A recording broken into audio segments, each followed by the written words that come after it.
People quit people, not visions. Jacob had served Laban for 20 years, first for his 2 daughters, and now for his own wealth. Laban had changed his wages 10 times, yet Jacob was pleased to stay with him. But the time came when the children of Laban began to envy him. They began to slander him. Even their father equally began to give him a bad attitude. So despite the fact that he was committed to that organization, despite the fact that God has blessed him and he is still blessing him through Laban, that environment became toxic for him and he made up his mind to leave. Even God had to appear to him in a dream and tell him, you are right in the fact that you need to leave. Even me, I am asking you to go now. You see that in Genesis chapter 31, verse 1 to 13. People with exceptional commitment to an organization will lose their strength in the face of toxic behavior from fellow workers and sometimes from their bosses, from their leaders. If people with great commitment can pull out under opposition, how much more those with just a spark of fire? In most cases, when people leave a church or ministry or an organization, it may be a desire for a greener pasture. But you see, many times that desire began because they want to get away from somebody.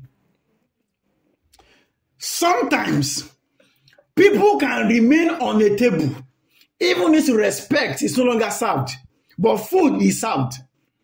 So for a business or a monetary organization, there is still a way people can adjust and adapt and endure.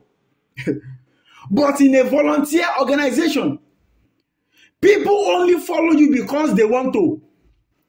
If you notice that leaders under you or under somebody under you are always quick to use the door, then you need to look inward. Oscar Wilde says, some people cause happiness wherever they go, while some others cause happiness whenever they go.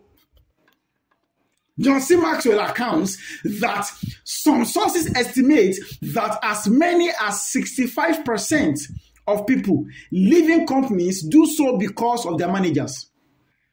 In our own case, we leaders.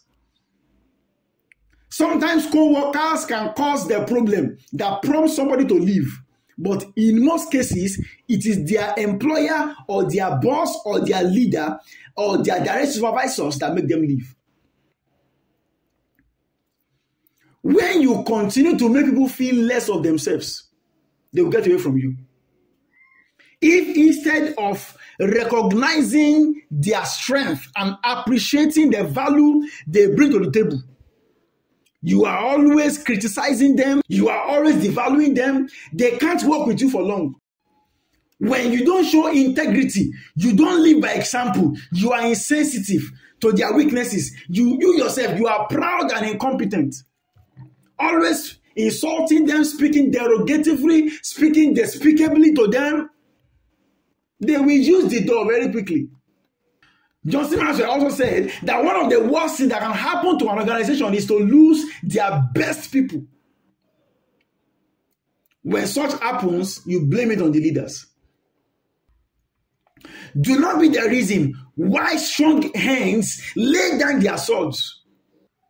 Be determined to build an aura of love, of peace, of humility, of mutual respect, void of any form of toxicity around your sphere of influence. And the Lord will give you grace.